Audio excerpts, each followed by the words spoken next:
Gini deh, ada cara yang benar dan ada cara yang salah buat pakai AI. Dan kemungkinan besar cara yang Anda tahu sekarang, yaitu ngasih perintah atau prompting, sebentar lagi bakal jadi cara yang salah.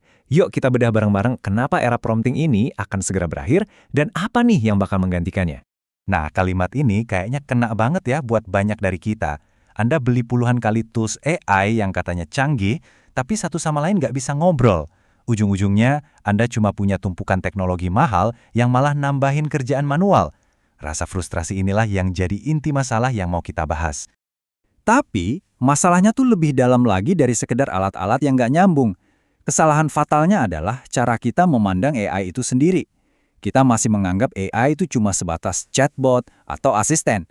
Menganggapnya sebagai sesuatu yang pasif, yang cuma nunggu perintah. Wah, itu keliru besar dan bisa bikin Anda ketinggalan jauh banget sama kompetitor. Oke, jadi ayo kita bedah bareng-barang kesalahan fatal ini. Kita bakal lihat kenapa pendekatan AI yang selama ini kita anggap canggih sebenarnya udah usang.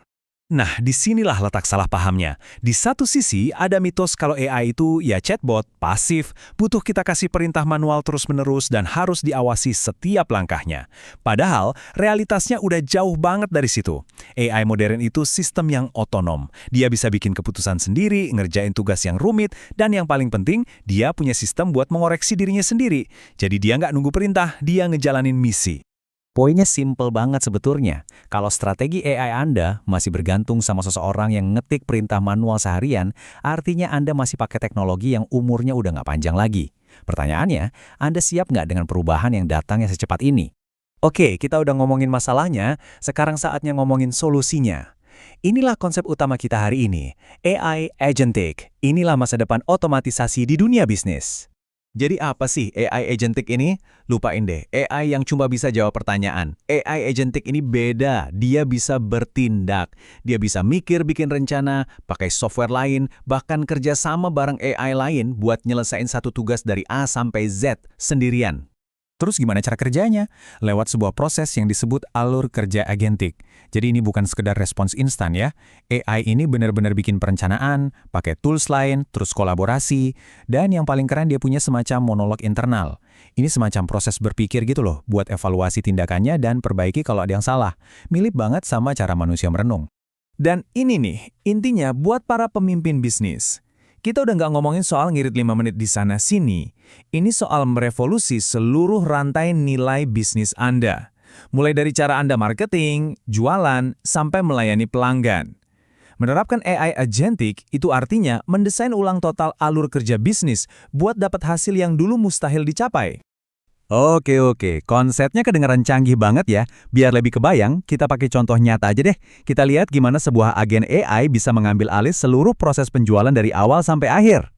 Coba bayangin alur kerjanya ya. Pertama, agen AI-nya mulai dengan nyari-nyari prospek baru di internet. Terus, dia menyelam ke data CRM Anda buat ngertiin setiap prospek secara mendalam. Nah, puncaknya, dia nulis dan ngirim email yang rasanya personal banget. Dan semua ini berjalan sendiri 24/7 tanpa ada campur tangan manusia sama sekali. Terus, hasil akhirnya apa? Tujuannya apa? Ini lebih dari sekedar otomatisasi biasa. Tujuannya adalah membebaskan tim Anda dari pekerjaan repetitif yang membosankan.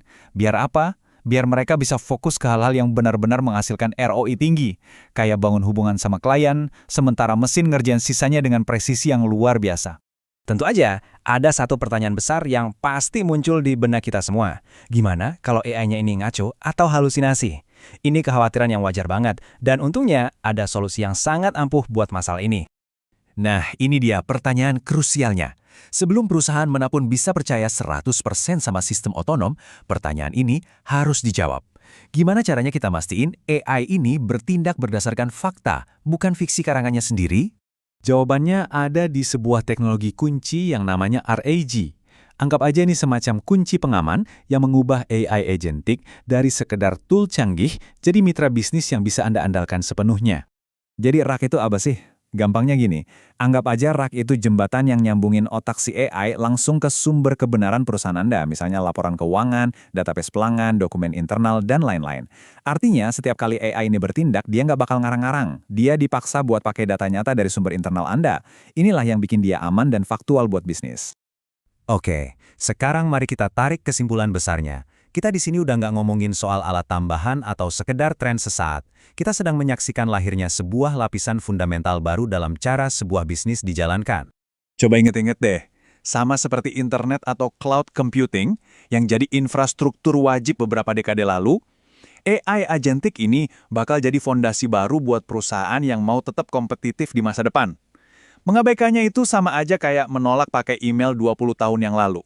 Kebayang kan? Dan kalau butuh alasan finansial, ini dia. Angka ini bukan cuma soal efisiensi loh, ini adalah potensi buat memangkas biaya operasional sampai 70%. Ini adalah sebuah keunggulan kompetitif yang masif dan rasanya mustahil buat diabaikan.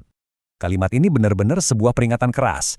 Saat kita ngobrol di sini, bisa jadi kompetitor Anda di luar sana udah mulai membangun alur kerja otonom mereka. Menjadi penonton pasif jelas bukan strategi yang aman. Jadi, pertanyaan terakhirnya kembali ke Anda. Dengan teknologi yang udah ada di depan mata dan keuntungan yang begitu jelas, posisi mana yang akan Anda ambil dalam revolusi yang nggak bisa dihindari ini? Apakah Anda akan memimpin perubahan? Atau Anda akan tertinggal di belakang?